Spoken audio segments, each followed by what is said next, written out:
Morning, Chargers. Welcome back to the Spano History Symposium during the coronavirus pandemic. It's May Day, Pizza Friday, flyover of airplanes. What a day to learn some stuff about history. But let's start with May 1st, with May Day. This celebration goes back perhaps to ancient times. Historians debate how long this goes, but for us, the celebration of May Day definitely goes back to medieval Europe. And the celebrations that are often seen are ones we talk about in medieval England. These were celebrations that occurred in small towns and rural areas. It's centered around the maypole, which would be put up in the village square in the town. They would wrap garland around it, perhaps put bells. Later on in the 1800s, they would put ribbons. The townsfolk would dance around the maypole. Musical instruments may include the tabor and the pipe, drums. Besides the dancing, there would be contests, displays of skill in archery, the gathering of the green. It became a festival. In many cases, it was to raise money for the local churches. Now, today, we also have, here in New Orleans, a flyover in honor of the nurses, doctors, frontline workers involved in this pandemic. Now, what's fascinating are the types of planes that will be flying over from the Louisiana Air National Guard.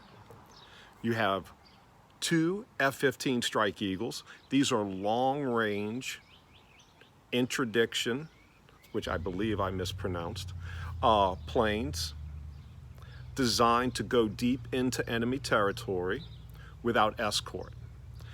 They performed numerous missions in Operation Desert Shield, Desert Storm. They've participated in combat operations all around the world for the U.S. Air Force.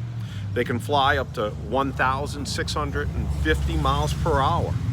Probably one of the coolest weapons on the F-15 Strike Eagle is a Vulcan Gatling gun. Now, the other 2 planes, which are going to fly slow over the city, that you'll be able to see clearly, is 2 B-52 Stratofortresses. They're older than Mr. Spano, who's old. Now, these planes were developed or initially designed in 1946. First built in 1952, a flying version that was tested, and became active in 1955. It's nicknamed the Buff. It can carry up to 70,000 pounds of weapons, can fly 8,800 miles without refueling. Now, for those of you who like SpongeBob, we all know that SpongeBob SquarePants lives in Bikini Bottom. And as we often talked about in class, jokingly, seriously, he was created, in theory, by the dropping of atomic bombs on Bikini Atoll. The reason why I mention this, in 1956, it was a B-52 Stratofortress that dropped the first airborne thermonuclear weapon over Bikini Atoll. Perhaps, fictionally, that created our friend SpongeBob.